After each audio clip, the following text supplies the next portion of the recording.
మీ family future కు safe investment అంటే లాండోరా the valley, కంది, హైదరాబాద్.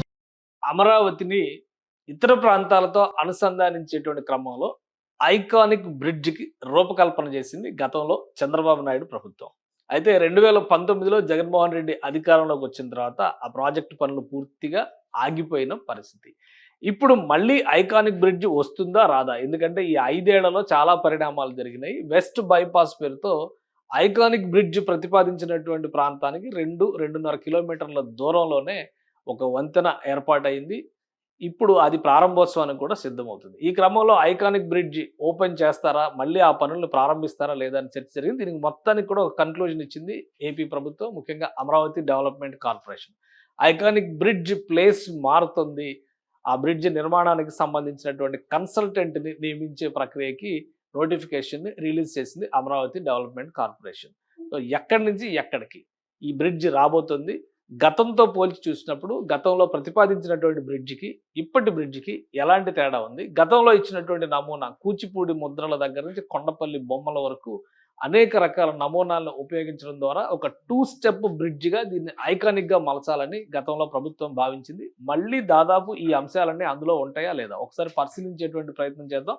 అమరావతి బ్రిడ్జికి సంబంధించినటువంటి నోటిఫికేషన్ ఇది రిలీజ్ చేసి సెలక్షన్ ఆఫ్ కన్సల్టెంట్స్. ఈ కన్సల్టెంట్స్ గతంలో చేసినటువంటి బ్రిడ్జికి అయితే ఎల్ఎన్టీని కన్సల్టెంట్గా అపాయింట్ చేసి ఎల్ఎన్టీ ఇచ్చిన డిజైన్స్ని అప్రూవ్ చేశారు. నిర్మాణం కూడా ఎల్ఎన్టీనే మొదలు పెడుతుందని చెప్పని అనుకున్నారు. చివరి నిమిషంలో ఇక్కడ ఆగిపోయినటువంటి పరిస్థితి. ఇప్పుడు మళ్ళీ సెలక్షన్ ఆఫ్ కన్సల్టెంట్ అంటే మళ్ళీ మొదలెట్టాల్సినటువంటి పరిస్థితి వచ్చింది. Request for qualification come proposal quality and cost based selection అనేటువంటి ప్రతిపాదనను రిలీజ్ చేసింది.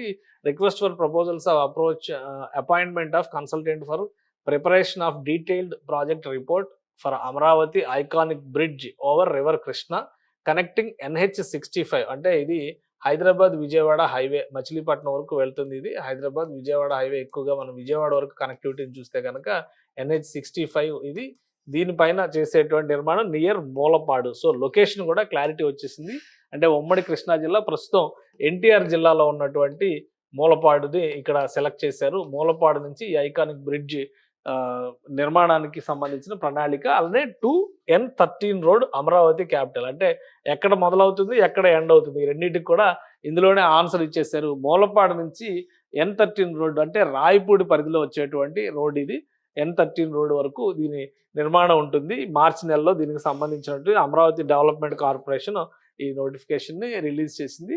ఇక మూలపాడు ఎందుకు సెలెక్ట్ చేశారంటే లొకేషన్ వైజ్గా ఉన్నటువంటిది ఒకటి. అలానే ఈ మధ్యకాలంలో మూలపాడులో క్రికెట్ అకాడమీ ఒకటి పెట్టాలని దాన్ని అమరావతికి అనుసంధానంగా ఈ ఈ ప్రాంతంలో అంటే రాయపూడికి అతి సమీపంలోనే అక్కడ స్పోర్ట్స్ సిటీ కూడా రాబోయే రోజుల్లో డెవలప్ అవుతుంది. సో ఈ క్రికెట్ అకాడమీ రాబోతుంది. హైవే మీద ఉన్నటువంటి ప్రాంతం వీటన్నిటిని దృష్టిలో పెట్టుకొని మూలపాడుని ప్రతిపాదించారు. కొత్త ప్రతిపాదన ప్రకారం లొకేషన్ జాగ్రఫీ ఎక్కడ వస్తుంది, ఎలాంటి అవకాశాలు ఉన్నాయి దీనిలో ఇది పరిశీలిద్దాం. ఇది అమరావతికి సంబంధించినటువంటి రోడ్ స్ట్రక్చర్ మ్యాప్. ఇది మొత్తం 38 రహదారులు వస్తున్నాయి. ఇది అందరికీ తెలిసిందే. ఒక రోడ్ గ్రిడ్ నెట్వర్క్ అనేటువంటి మాట ఉపయోగిస్తారు. టోటల్ 38 రహదారులు వస్తున్నాయి. ఇటు ఈస్ట్ వైపు వెళ్లే రహదారులు, ఇటు నార్త్ వైపు వెళ్లే రహదారులు, ఇటు 19, ఇటు 18, ఇటు 18 రహదారులు వస్తున్నాయి సీడాక్సిస్ రోడ్డుతో కలిపి. సో ఇందులో E10 అంటే ఇక్కడ N13కి సంబంధించినటువంటి రహదారి ఇది. ఈ రెడ్ మార్క్ కనిపిస్తుంది N13. దీనికి అనుసంధానించే దిశగా ఐకానిక్ బ్రిడ్జ్ రాబోతుంది. సో ఇది ఆ జాగ్రఫీ పరంగా చూసినప్పుడు N13 రహదారికి సంబంధించి ఒకసారి మనం పరిసర ప్రాంతాలను గమనిద్దాం. ఈ బాక్సెస్ రూపంలో కనిపిస్తున్న ప్రాంతం మొత్తం కూడా ఇప్పుడు ఏవైతే ఐకానిక్ టవర్స్ గా నిర్మాణం జరుగుతున్నాయో వాటికి సంబంధించినటువంటి నిర్మాణ ప్రతిపాదనలు ఇవి. వాటికి అతి సమీపంలో నుంచే ఈ N13 రహదారి వెళ్తుంది.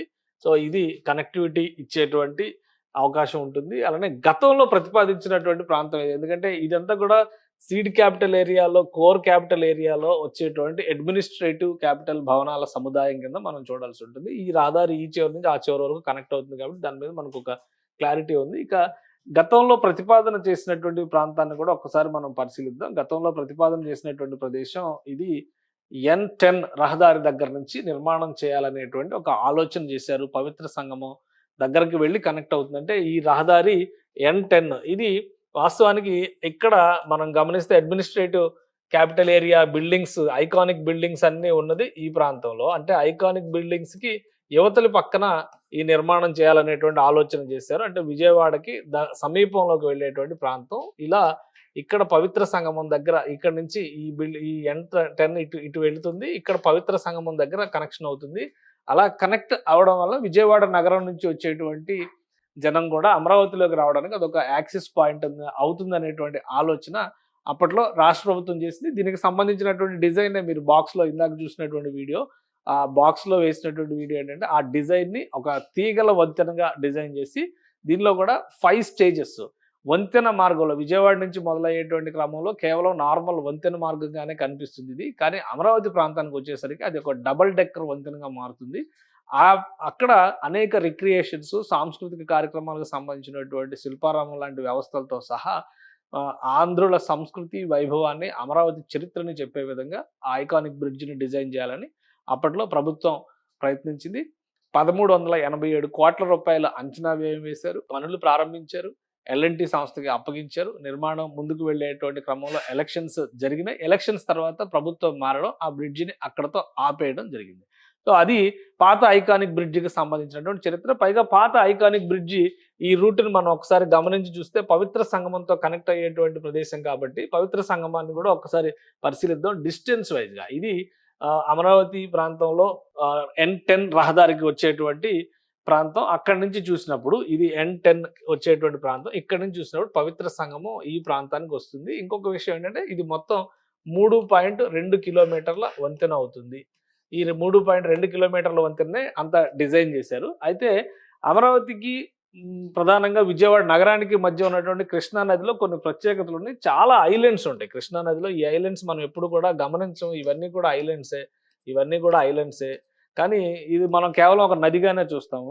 సో ఇక్కడ ఈ ఐలాండ్స్‌ని దృష్టిలో పెట్టుకొని ఫస్ట్ విజయవాడ నగరం సమీపంలో ఉన్న పవిత్ర సంగమం నుంచి వచ్చేటువంటి ఈ రహదారి నార్మల్ వంతెనగా వచ్చినప్పటికి కూడా ఈ ఐలాండ్స్ దగ్గర నుంచి మాత్రం ఇది ఒక ఐకానిక్‌గా మారిపోతుంది. దానికి సంబంధించి అనేక అట్రాక్షన్స్ అక్కడ కిందకి దిగి పార్కుల్లో ఎంజాయ్ చేసే విధంగా న్యాచురల్‌గా బయోడైవర్సిటీ పార్కులను కూడా డెవలప్ చేయాలి. అక్కడ డిఫరెంట్ ఎకాలజీ ఉంటుందని చెప్పని ఆ ప్రణాళికను సిద్ధం చేశారు. కానీ ఈ ప్రతిపాదన ఆగిపోవడం వలన ఇప్పుడు తాజాగా చేస్తున్నటువంటి N10 రహదారి దగ్గర నుంచి చేస్తున్నటువంటి ప్రతిపాదన N10 దగ్గర నుంచి ఆగిపోయింది ఇది ప్రతిపాదన.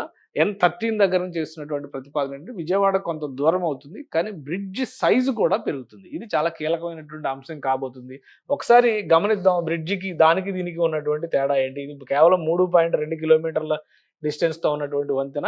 అది పెరుగుతుంది. ఒకసారి అది కూడా పరిశీలిద్దాం. ప్రస్తుతం ప్రతిపాదిస్తున్నటువంటి రహదారి అంటే రాయపూడికి నుంచి మూలపాడు వరకు వచ్చేటువంటి ప్రాంతాన్ని ఒకసారి పరిశీలిద్దాం. అది ఏ విధంగా ఉండబోతుంది. ఇది డిస్టెన్స్ వైస్‌గా ప్రస్తుతం ఉన్నటువంటి జాగ్రఫీ పరంగా చూసినప్పుడు దాదాపు ఒక 35 కిలోమీటర్ల డిస్టెన్స్ వస్తుంది ఈ 2 ప్రాంతాల మధ్య. బ్రిడ్జ్ నిర్మాణం గనక జరిగితే ఈ ఈ ఇది ఇది రాయపూడి దగ్గర ఉన్నటువంటి ప్రదేశం అంటే N13 రహదారి వచ్చేటువంటి మార్గం ఇది. అయితే ఇక్కడి నుంచి మూలపాడుకి చేరుకోవాలంటే 35 కిలోమీటర్లు ఇక్కడికి వచ్చి ప్రకాశం బ్యారేజ్ నుంచి ఇక్కడ వెళ్ళాలి. కానీ ఇప్పుడు నేరుగా ఈ ప్రాంతం నుంచి ఈ ప్రాంతానికి వెళ్ళేటువంటి బ్రిడ్జి మొత్తం 5.2 కిలోమీటర్ల డిస్టెన్స్ అవుతుంది.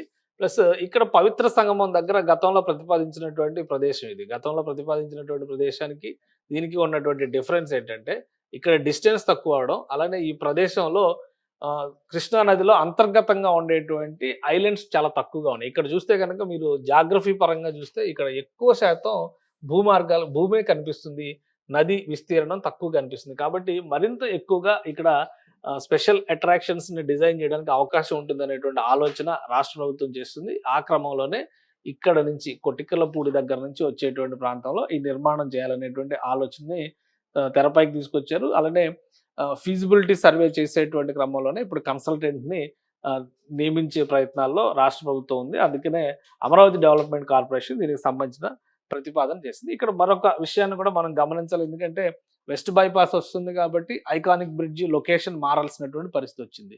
మళ్ళీ ఇన్నర్ రింగ్ రోడ్ అంటున్నారు, ఔటర్ రింగ్ రోడ్ అంటున్నారు, రైల్వే లైన్ అంటున్నారు. ఇవన్నీ కూడా ప్రకాశం బ్యారేజ్‌కి ఎగువ ప్రాంతంలో వచ్చేటువంటి ఒక సైడ్ ఎగువలో వస్తాయి. మళ్ళీ రెండో సైడ్ దిగువలో కూడా వస్తాయి. కానీ ఆ ప్రాంతాలతో ఇది ఎక్కడ క్లాష్ అవుతుందో అది కూడా ఒకసారి పరిశీలించేటువంటి ప్రయత్నం చేద్దాం. ఇది టోటల్ రింగ్ రోడ్డుకు సంబంధించినటువంటి ప్రణాళిక.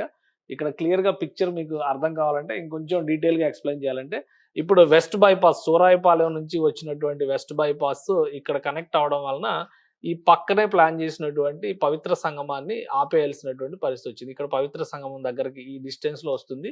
సో ఇది చాలా తక్కువ సమీపంలోనే ఉంటుంది అనేటువంటి ఆలోచన ఉండడం వల్ల దీన్ని ఆపేశారు ఫైనల్ గా.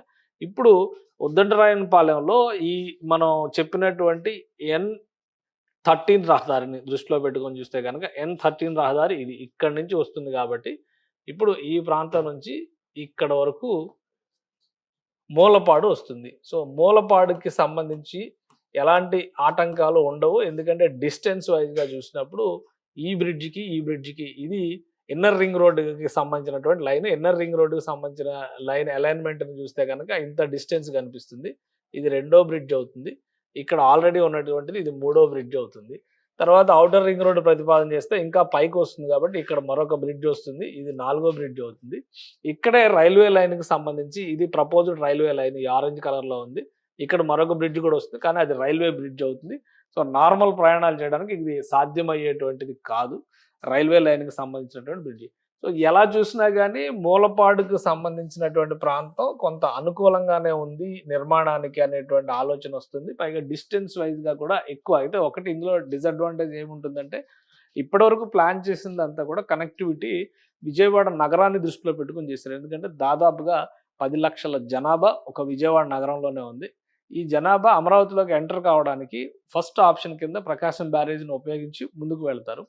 కానీ స్పెషల్ అట్రాక్షన్స్ ఉండేటువంటి క్రమంలో పవిత్ర సంగమానికి విజయవాడ నగరానికి హార్డ్లీ 10 నుంచి 15 కిలోమీటర్ల లోపే డిస్టెన్స్ ఉంటుంది కాబట్టి అటు వెళ్ళడానికి కూడా స్కోప్ ఉంటుందని ఆలోచించారు. ఇప్పుడు ఈ చివరికి రావడం వలన జనాభాకి సంబంధించినటువంటి ఈ ఇంత దూరం రావడం వలన జనాభా పరంగా ఇటు వచ్చేటువంటి యాక్సెసిబిలిటీ అనేది విజయవాడ నగరం నుంచి వచ్చేటువంటి యాక్సెసిబిలిటీ అనేది ఎంత ఇన్ఫ్లుయెన్స్ అవుతుంది అనేది ఇప్పుడు ఆసక్తికరంగా మారినటువంటి వ్యవహారం. ఇంకా ఓవరాల్ కనెక్టివిటీ పరంగా చూసినప్పుడు ఏంటంటే ఇది NH65 అంటే హైదరాబాద్ నుంచి వచ్చేటువంటి రహదారి. హైదరాబాద్ నుంచి విజయవాడ మీదుగా మచిలీపట్నం వరకు వెళ్తుంది ఈ రహదారి. సో ఈ రెండింటి వలన అంటే హైదరాబాద్ నుంచి వచ్చే వాళ్ళకి ఇది ఒక పెద్ద గేట్వే అవుతుంది, అంటే అమరావతిలోకి ఒక గ్రాండ్ ఎంట్రన్స్ అవుతుంది అనేటువంటి ఆలోచన చేస్తున్నారు. ఇందులో ఎంతవరకు ఆ పాసిబిలిటీస్ ఉంటాయనేది చూడాలి. కానీ ఇన్ని స్పెషల్ అట్రాక్షన్స్ పెట్టినప్పుడు రిక్రియేషన్ పరంగా చూసినప్పుడు విజయవాడ నుంచి మూలపాడికి డిస్టెన్స్ ఎంత వస్తుంది? సో ఇది డిస్టెన్స్ పరంగా చూసినప్పుడు వచ్చేటువంటి సమస్య. అయితే విజయవాడ నగరానికి మూలపాడికి ఎంత డిస్టెన్స్ వస్తుంది అనేది కూడా ఒక్కసారి పరిశీలిద్దాం. విజయవాడ నగరానికి మూలపాడికి వచ్చేటువంటి డిస్టెన్స్ దాదాపు 25 కిలోమీటర్లు కనిపిస్తుంది. 25 కిలోమీటర్ల డిస్టెన్స్ అంటే ఇక్కడ నుంచి అక్కడికి ప్రయాణం చేయాలంటే ఇక్కడ నుంచి 25 కిలోమీటర్ల ప్రయాణం చేయడం ఒకటి, తర్వాత అమరావతి లోపలికి వెళ్ళేటువంటి మార్గం ఇంకొకటి. ఈ డిస్టెన్స్ వైజ్గా కొంత ఇబ్బందికరమైనటువంటి పరిస్థితి ఉన్నప్పటికీ కూడా వెస్ట్ బైపాస్ నిర్మాణం తర్వాత అనివార్యంగా లొకేషన్ మార్చక తప్పని పరిస్థితి ఏర్పడుతుంది. సో అందుకనే దీన్ని మరికొంత డిఫరెంట్గా డిజైన్ చేయడానికి అవకాశం ఉంది. ఎందుకంటే అమరావతిలోకి ఎంటర్ కావడం ఒకటే లక్ష్యం అయినప్పుడు పవిత్ర సంగమం నుంచి ఐకానిక్ బ్రిడ్జ్ని డిజైన్ చేసినటువంటి విధానం ఒక రకంగా ఉంది.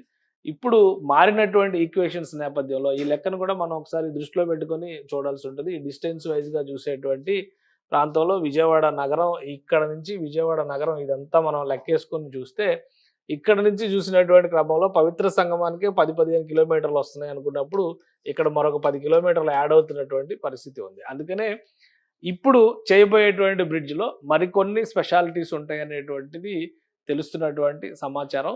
ఏ విధంగా డిజైన్ చేస్తారు ఆ బ్రిడ్జికి రీచ్ అయ్యేటువంటి క్రమంలో కూడా, ఎందుకంటే అక్కడ యాక్సెసిబిలిటీ అనేది కూడా చాలా కీలకమైనటువంటి పాయింట్ అవుతుంది కాబట్టి ఈ రెండింటిని ఫీల్డ్ లెవెల్లో సర్వే చేయడము, దానికి కావాల్సినటువంటి మార్పులు చేర్పులు ఇవన్నీ కూడా తీసుకురావడం ద్వారా ఒక సమగ్రమైనటువంటి నివేదిక తయారు చేయాల్సినటువంటి అవసరం ఉంటుంది. అందుకనే ఒక స్పెషలిస్ట్ కన్సల్టెంట్ని అపాయింట్ చేసేటువంటి పనిలో ఏపీ ప్రభుత్వం బిజీగా ఉంది. దానికి సంబంధించినటువంటి నోటిఫికేషన్ ఇచ్చింది. బహుశా 3 నెలల్లో దీనిపైన ఒక సమగ్ర నివేదిక వచ్చేటువంటి అవకాశాలు కనిపిస్తున్నాయి. సుమన్ టీవీలో మీ పర్సనల్ అండ్ బిజినెస్ ప్రమోషన్స్ కోసం కింది నెంబర్కి కాంటాక్ట్ చేయండి.